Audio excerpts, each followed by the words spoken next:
अॼु मुंहिंजे हथ में जेको किताबु आहे उन जो नालो आहे लाड़काणे जो दरवेश फ़क़ीर अबुल ख़ैर।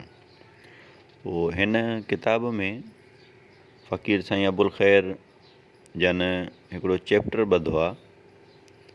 उन चैप्टर जो नालो आहे आशिक़, याने आशिक़े इलाही, इश्क़े इलाही। तो इन जो ॾाढो सुहिणो तफ़सीर फ़रमायो अथऊं। तो फ़रमाइनि था त जेकी न अल्लाह ताला जा आशिक़ आहिनि उन्हनि जा ॿ क़िस्म अथव। उन्हनि मां हिकु क़िस्म मजज़ूब आहिनि ऐं ॿियो क़िस्म जेको आहे सालिक आहिनि। सालिक बि इश्क में थो अचे, इश्क़ इलाही में शामिलु आहे उहो बि। सो फ़रमाइनि था त जेको मजज़ूब आहे उहो थींदो कीअं आहे। मजज़ूब ईअं थींदो आहे, मजज़ूबी सिलसिलो जेको आहे उहो ईअं आहे त हिकु मजज़ूब ॿिए मजज़ूब खे हिकु निगाह सां मजज़ूब बणाए अल्लाह ताला जी दरबार में हाज़िर करे छॾींदो आहे। पोइ उहो मजज़ूब अल्लाह ताला जी बारगाह में हर वक़्तु दीदार इलाही में गुम रहंदो आहे ऐं उन जी जेका ॿाहिरीं अपीयरेंस आहे त उन खां दुनिया सॼी ओझल रहंदी आहे। वरी तशरीह कयां थो त मजज़ूब जो थियणु मजज़ूब खे मजज़ूब ई मजज़ूब बणाईंदो आहे हिकु निगाह सां। मजज़ूब खे मजज़ूब हिकु निगाह सां दुनिया खां कटे अल्लाह ताला जी दरबार में पेश करे छॾींदो आहे। दीदार इलाही में उनखे महव करे छॾींदो आहे ताजो उहो माण्हू दुनिया खां बिल्कुलु कटिजी वेंदो आहे। पोइ पाण फ़रमाइनि था त मजज़ूब बि वरी ॿ क़िस्म आहिनि। हिकु इहो त हिकिड़ा उहे जेके अज़ली आहिनि, बसि उहो अल्लाह ताला रूह पैदा फ़रमाया, उन जी कुदरत आहे उहो ॼाणे थो, त उनखे बसि उतां ई अल्लाह ताला मजज़ूब बणाए छॾियो, पंहिंजो आशिक़ बणाए छॾियो। उहो जीअं दुनिया में ज़ाहिर थींदा उहो दुनिया में शुरूअ खां वठी ई कटियल हूंदा। शुरूअ खां वठी उन्हनि जो ज़हन उतां हटियल हूंदो दुनिया खां, बसि उहो मालिक जी तरफ़ रुजू हूंदा। हितां असांजे अॻियां अहिड़ा हज़ारे मिसाल मौजूदु आहिनि। असां बि ॾिठासीं, काफ़ी दरवेश ॾिठासीं। वरी ॿिया उहे थींदा आहिनि मजज़ूब जिन खे को मजज़ूब बणाईंदो आहे। ठीकु आहे, इहे थी विया वरी बनावट जे हिसाब सां ॿ। वरी दुनिया जे अपीयरेंस जे हिसाब सां त उन्हनि जा वरी उन्हनि जूं टे कैटेगरियूं आहिनि। पहिरीं कैटेगरी फ़रमाइनि था त उनखे चोलो पातल हूंदो आहे, बाक़ी कुझु बि न हूंदो आहे, न पेरनि में, न सलवार, न मथे ते, न गर्मी, न सर्दी, कुझु बि न हूंदो आहे, अहसासु ई न हूंदो आहे उन माण्हूअ जे अंदरि। मुंहिंजे ख़्याल में इहे हुननि जा मरातिब आहिनि। वधीक मुंहिंजी पंहिंजी हिकिड़ी मालूमात आहे, मुतफ़िक़ हुजणु ज़रूरी न आहे। ॿियो फ़रमाइनि था त वरी कंहिं खे सलवार हूंदी आहे या गोॾ हूंदी आहे, बसि उहा हिकिड़ी पाए पाए पाए पाए पाए वरी वक़्तु आयो त वरी कंहिं ॿी ॾेई छॾी, वरी उहा शुरू, ॿियो कुझु बि न। गर्मी सर्दी जो मजज़ूब जे अंदरि अहसासु न हूंदो आहे, इहो यादि करिणो घुरिजे। वरी टियों जेको फ़रमाइनि था त उहो बिल्कुलु मुजरद हूंदा आहिनि। उन्हनि जिन खे कपिड़ो लटो उन सां को तालुक़ु ई न आहे, को वास्तो ई न आहे। ऐं उनखां पोइ उहे माण्हू दीदार इलाही में एतिरा त मशगूल हूंदा आहिनि जो उन्हनि खे ध्यानु ई न हूंदो आहे त मां उघाड़ो आहियां या मूंखे कपिड़ा पातल। असां पाण ॾिठासीं, हिकु दरवेश हुयो, उन जा वालदेन वॾा अमीर हुया।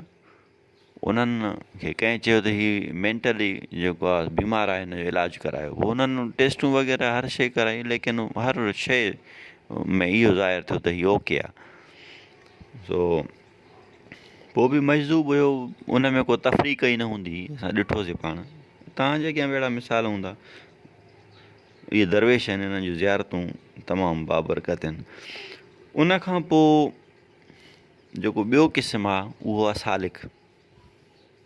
जेको सालिक आहे न, त इहो बि आशिक़ आहे, आशिक़ इलाही आहे। इन में बि कैटेगरियूं आहिनि, तमामु घणियूं कैटेगरियूं आहिनि, इहे त मशहूरु आहिनि। कोई नजीफ़ आहे, त कोई जेको आहे सो वली आहे, को कामिल आहे, को अकमल आहे, त उनखां पोइ को गौस आहे, को कुतुब आहे, को छा आहे, को क़यूम ज़मान आहे। वॾा हुन में मरातिब आहिनि, मूं वटि लिखियलु हिन महिल तरतीब सां न आहिनि, पर इन विच में ॿ टे ॻाल्हियूं अर्ज़ु कयूंसीं। त हाणे जेको सालिक थिए थो न, उहो सालिक ज़ी अकुल आहे, अकुल वारनि, अकुलमंद आहे। उहो जेको सालिक थिए थो न, उहो बिल्कुलु शऊर वारो माण्हू आहे। ऐं सालिक पाण बि घड़िजी घुड़िजी तयारु थियो आहे। वरी सालिक में बि ॿ क़िस्म अथव। हिकु उहे जेके कुदरती अलाह ताला अॻ में ई उन्हनि खे बुज़ुर्ग बणाए छॾियो, जंहिंखे चवंदा आहिनि मादरज़ात वली आहे। पोइ ज़ाहिरी ज़माने में थोरी रियाज़त सां करण सां, रियाज़त पोइ बि हुनखे करणी पवंदी, छो त सैयदना पीराने पीर दस्तगीर बादशाह साईं जन बि रियाज़त कई। इन जे करे रियाज़त जो दरवाज़ो बंदि न आहे। पोइ रियाज़त कुझु रियाज़त करण सां ऐं रियाज़त आसान हुन लाइ बि थी पवंदी, त हुन जे अंदरि उहे रोशनाई ज़ाहिर थी बीह थी रहे। सो हीअ जेके ज़ी शऊर माण्हू आहिनि, सालिक आहिनि, हिकिड़ा थी विया कुदरती ऐं ॿिया थींदा अथनि अख़्तियारी। उहे पंहिंजे अख़्तियार सां मरातिब खे तइ करे ऐं पंहिंजो सालिक बुज़ुर्ग बणिजी वेंदा आहिनि, सालिक आशिक़ बणिजी वेंदा आहिनि। सो सालिक जो मिसाल ईअं आहे, just like a primary teacher. जीअं न हिकिड़ो प्राइमरी जो उस्तादु आहे, मूं पाण पढ़ायो आहे इंटरमीडिएट ताईं, मूंखे अंदाज़ो आहे त पढ़ाई छा थींदी आहे, पढ़ाइणु छा थींदो आहे। पढ़ाइणु हिकु जुदा फ़न आहे, पढ़णु जुदा मालूमात आहे। पढ़ाइणु ईअं सम्झो त हिकिड़ी बीमारी आहे, सभिनी खे न हूंदी आहे। त पढ़ाइण जो जेको फ़न आहे न, उहो बिल्कुलु मुख़्तलिफ़ टीचिंग मेथड जंहिंखे सॾियो थो वञे, उहो हर आम माण्हू में, हर माण्हू में न हूंदो आहे। उहो अलाह ताला जी दात आहे, उहो हर इंसान जे अंदरि कंहिं न कंहिं पैमाने ते घटि वधि मौजूदु रहे थी। एतिरे ताईं हिकिड़े मां प्रोफेसर खे ॿुधो, हुन चयो त जेकॾहिं शागिर्द खे पढ़ण में मुश्किलात पेश अचे न, त इहा उस्ताद जी नाकामी आहे। इन त वरी अञा आसान करे छॾियो। सो हीअ बि ईअं आहे त राहे सुलूक में जेकॾहिं कंहिं मुरीद खे जे ज़बान मां इहो ॿुधो त मां हली नथो सघां, त इहा उन पीर जी नाकामी आहे। उहा उन पीर जी नाकामी आहे, छो त उहे उन जे लाइ रस्ता आसान कया ई न आहिनि। बहरहाल, तो सालिक ईअं ई आहे जीअं उस्ताद प्राइमरी ॿार खे, जंहिंखे वीचारे खे शऊर ई कोन्हे को, जंहिंखे का प्रैक्टिस ई कोन्हे का, पोइ उनखे कलम हथ में पकड़ाइण बि सेखारे थो। कुकपटी जूं पटियूं 24 पटियूं, हाणे त 16 बि कोन था पढ़ाइनि, 24 पटियूं यादि कराए, वरी उन्हनि खे जोड़ जक वठ सट आख़िर हिजे करणु, वरी अल्फाज़नि खे कढणु, उहो उनखे माना जेको हरूफ़ तहजी आहिनि, उन्हनि सभिनी जी जोड़ जक उन्हनि मां प्रोनाउंसिएशन कढणु, वरी बहरहाल माना हिकिड़ो लंबो प्रोसेस आहे। इहो जेको आहे प्राइमरी उस्ताद जो कमु आहे। प्रोफेसरनि जी लखनि में पघारूं न, उन्हनि जी का एतिरी महिनत थोरी आहे। उन्हनि खे पाण खे ॼाण जो ख़ज़ानो घणो आहे, इहो फ़र्क़ु आहे। बाक़ी जेको प्राइमरी टीचर आहे, त उन प्राइमरी टीचर जी महिनत घणी आहे, तमामु घणी महिनत आहे, ॼाण जो ख़ज़ानो उन वटि घटि आहे। इहो एतिरो फ़र्क़ु आहे, हुनखे ॼाण जी पघार आहे, महिनत जी पघार कोन्हे का। बहरहाल इहो वरी अलॻि मौज़ू आहे हिकिड़ो। सो ईअं ई प्राइमरी उस्ताद वांगुरु जेको आहे न, सालिक बुज़ुर्ग, सालिक वलीउल्लाह, सालिक आशिक़ इलाही, ईअं घड़े घुड़े नफ़्स जूं चालूं ऐं इबादत में जेके अंदरि काहिलियूं आहिनि, सुस्तियूं आहिनि, इबादत ॾुखी थी लॻे, करणु ॾुखी छो थी लॻे, ज़माने सां रहण बि, वरी होॾे अलाह ताला जी तरफ़ रुजू थियण बि, उहो उन घाड़ पीड़ खे कंदे कंदे कंदे वञी उनखे तयारु थो करे। इहो सालिक जो कमु आहे। हाणे जीअं अर्ज़ु कयोसीं त प्रोफेसर खे ख़ज़ानो घणो आहे इल्म जो, ऐं प्राइमरी टीचर जी महिनत घणी आहे, त ईअं ई जेको सालिक आहे न, उनजी महिनत घणी आहे, तमामु घणी महिनत आहे। ऐं बाक़ी दीदार इलाही में हर वक़्तु हिकु ई टिकटिकीअ में गुम थियणु, इहो मक़ाम वरी मजज़ूब जो आहे। हाणे गॉड नोज़ बेटर, त बहितर छा आहे, कंहिंजो मक़ाम अलाह ताला जी ज़ात बाबरकात वटि बुलंद आहे।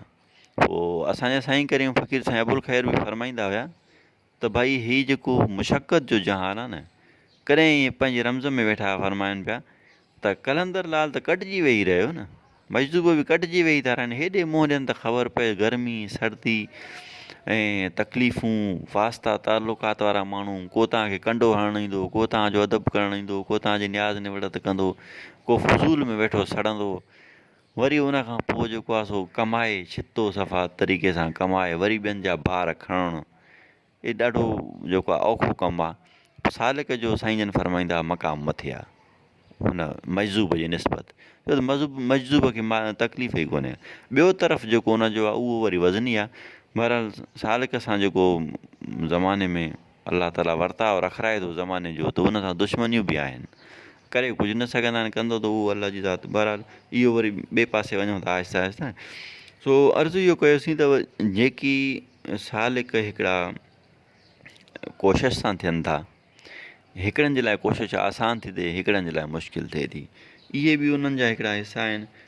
ऐं उनखां पोइ वरी हिकु ॿी ॻाल्हि त हीउ जेको इंसान जे अंदरि ज़ौक़ु शौक़ु पैदा थो थिए, हीउ जेको इंसान जे अंदरि इश्क़ इलाही पैदा थिए थो, पंहिंजे मुर्शिद जे इश्क़ खां शुरूआत थिए थी, त उन जे लाइ बि ॿ क़िस्म आहिनि, उन जे लाइ बि ॿ क़िस्म आहिनि, उन जा बि ॿ ई क़िस्म आहिनि।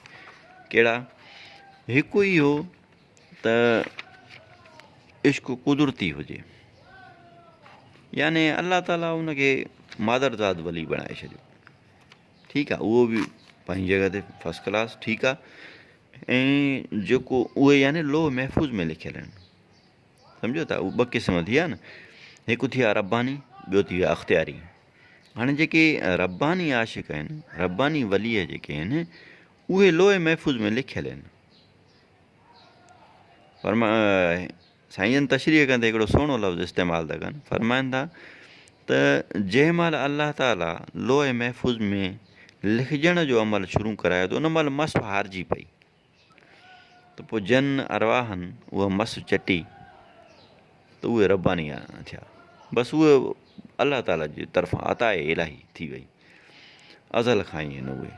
ऐं ॿिया थींदा आहिनि अख़्तियारी, त अख़्तियारी जा बि वरी ॿ क़िस्म फ़रमाइनि था। फ़रमाईंदा त हिकिड़ो इश्क़ उहो आहे जेको अज़ ख़ुदि लॻी वेंदो आहे, हिकिड़ो इश्क़ उहो आहे जेको अज़ ख़ुदि लॻी वेंदो आहे, वयो सोबत में इश्क़ लॻी वियो मुर्शिद पाक जो, उतां ई शुरूआति त मुर्शिदनि खां ई थींदी आहे, उहो आहिस्ते आहिस्ता उनजी ॻाढ़ापो वधंदो आहे।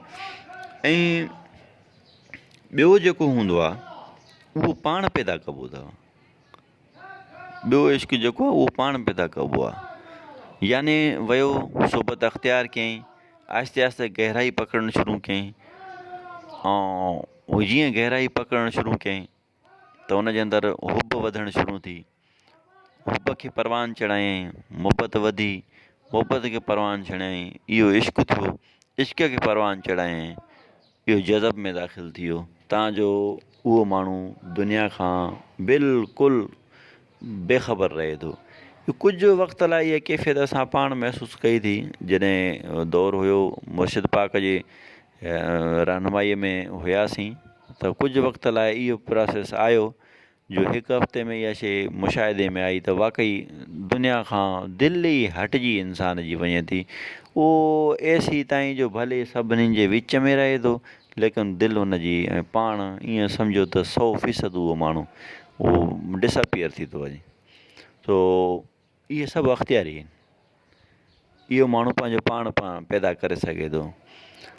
ऐं हीउ जेको ज़माने में हिकिड़ो फज़ूल इश्क़ जंहिंखे चवंदा आहियूं असां, फज़ूल मोहबत जेका चवंदा आहियूं, कंहिंजी बि उनजो नालो नथो खणिजे त कंहिंसां, ऐं उहा बि अख़्तियारी हूंदी अथव, उहा बि जेको आहे उहा न हूंदी आहे अज़ली, याने हुन सां हुन ध्यानु ॾियणु शुरू कयो, ध्यानु ॾियण खां पोइ का न का हुनजी अदा हुनजे ज़हन में अची वेंदी, जीअं हुनजे ज़हन में उहा अदा ईंदी, हुन सां उन अदा खे पालींदो आख़िर कंदो कंदो उहो हुन में फासी वेंदो, सम्झो न। उहो त हाणे अलाह ताला आहे, हर रस्ता पैदा कया अथई जंहिं ते माण्हू पाण हली पए।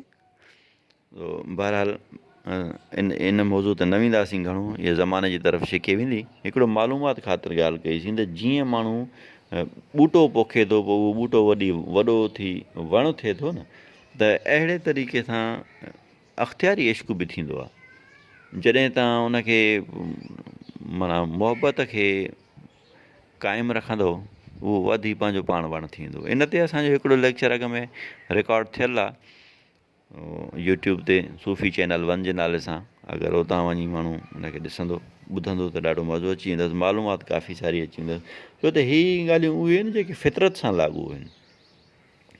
तो बहरहाल जेकी सालिक थियनि था उन सालिक जे मथां सख़्तियूं घणियूं आहिनि, तमामु घणियूं सख़्तियूं आहिनि, तमामु घणनि सख़्तियुनि सां मुंहुं ॾिए थो।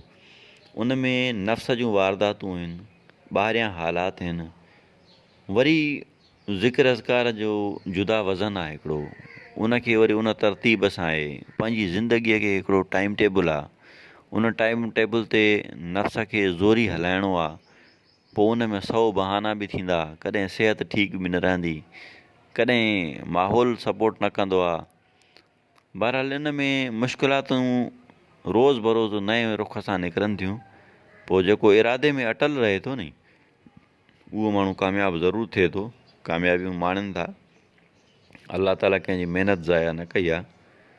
सो जेको सालिक आहे उन ते आयासीं त उन सालिक जे मथां वज़न तमामु घणो आहे। किन सालिकनि त भई हालात सां ईअं मुक़ाबिलो कयो जो पंहिंजा सिर ई हलिया विया उन्हनि जा। त उहो बि ईअं हो न त कंहिंजो नफ़्स चाहींदो आहे त मां तकलीफ़ में पवां, हू हक़ खे क़ाइमु करण लाइ नफ़्स खे जेको आहे सो पायमाल कयूं, नफ़्स जे ख़्याल खे कटे छॾियूं, कंहिंजा जा सिर हलिया विया, कई शहीद थी विया, शहीद शाह इनायत जोहक वारा। तो दुनिया में त ॿिया बि हूंदा, इहे त असांजे साम्हूं आहिनि, काफ़ी अहिड़ा मिसाल मौजूदु आहिनि। सो अर्ज़ु इहो कयोसीं त तव्हां जेकॾहिं मजज़ूब चओ ऐं रब्बानी आलिम चओ, अख़्तियारी आलिम चओ, सालिक चओ, कुझु बि चओ, उन्हनि सभिनी जा ॿ क़िस्म ज़रूरु आहिनि। हिकिड़ा आहिनि अज़ली, ॿिया आहिनि अख़्तियारी। अज़ली जेके आहिनि उहे रूह बिल्कुलु दुनिया में ईंदा जीअं, उन्हनि जो ज़हन ई उन ओड़ो ई ठहियलु हूंदो, बसि उहो उन टाइप हली पवंदा, आसानी बि थी वेंदी। जीअं फ़र्ज़ु कयो हिकिड़ो माण्हू आहे जंहिंखे ज़माने जूं ज़िमेदारियूं बि आहिनि, उनजो ज़हन उन पंहिंजो ज़माने जे तरफ़ वञे थो, पोइ उनखे छिके पोइ मोटाए थो। असां तव्हांजी कैफ़ियत इहा ई आहे त असांजे फितरत जो जेको वाकिरो आहे न, उहो दुनिया जी तरफ़ आहे, पोइ असां उनखे ज़बरदस्ती छिके ऐं अलाह ताला जी तरफ़ रुजू था कयूं। ठीकु आहे, इहो थी वियो अख़्तियारी। वरी जेको ॿियो रब्बानी आहे न, उन जी दिलि जो वाकिरो ख़ुदि ख़ुदा जी तरफ़ आहे, बाक़ी पोइ ज़माने जी तरफ़ उनखे छिके हणिबो, माना ॿई कम हिकिड़ा हिक ॿिए खां अपोज़िट आहिनि। सो मुंहिंजे ख़्याल में त जेको अख़्तियारी कमु आहे उन में महिनत घणी आहे। सो आख़िर में दुआ आहे त अलाह ताला असांखे इन्हनि बुज़ुर्गान दीन जो अदब नसीब फ़रमाए, छो त बाअदब ई बामुराद बणिबो आहे, बेअदब बेमुराद बणिबो आहे, बेमुराद वापसि थींदो आहे। अलाह जी दरबार मां बेमुराद माण्हू तड़ियल आहे, बेअदब माण्हू तड़ियल आहे।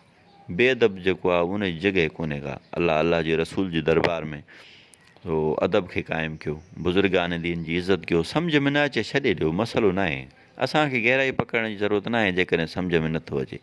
भई दिलि जो त हिकिड़ो ई रांझो थींदो न, घणा त कोन थींदा।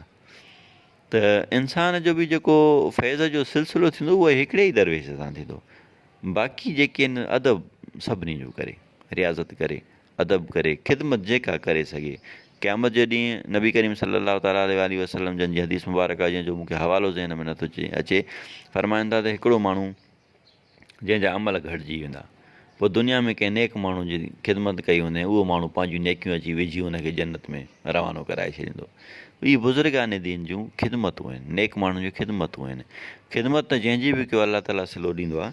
उहो बुज़ुर्गान दीन जे मज़ारुनि खां गुज़र थिए, बीही करे जेको कुझु बि तव्हां पढ़ी सघो था, पढ़ी करे उनखे तोहफ़तनि हदियतनि पेश करे हलिया वञो। इन जे लाइ बि तव्हां में दुनिया जूं जेके मुश्किलातूं आहिनि उहे आसान थी पवंदियूं, छो त इहे ई माण्हू